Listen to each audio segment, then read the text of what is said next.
How to fix BigWalk is crashing on Steam. First, you want to go to your library, right click on the game and open the properties.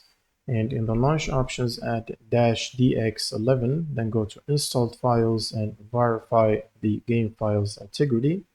Once everything is validated, you can close Steam. Next, you want to open up your browser and open up this link, which you can find below in the video description.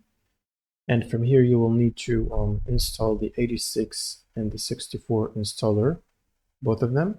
Once you finish the installation, it will ask you to restart your PC, so make sure to do that.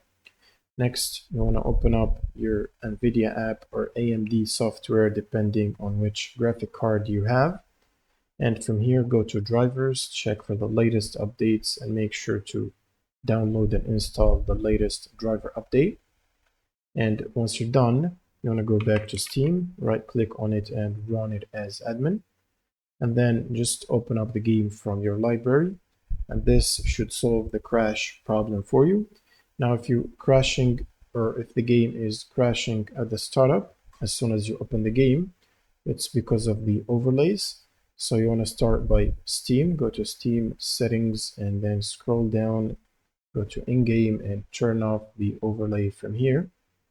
Now you can close Steam. Then you want to go to your GPU application, such as the NVIDIA app. It has an overlay. Go to settings and turn it off from here. Next, you want to go to Discord, user settings, scroll down, game overlay, and turn it off from here. And the last overlay is the MSI Afterburner if you have it installed on your computer. Make sure to open it up and turn off its overlay or uninstall it completely. And once you're done, you want to restart your system.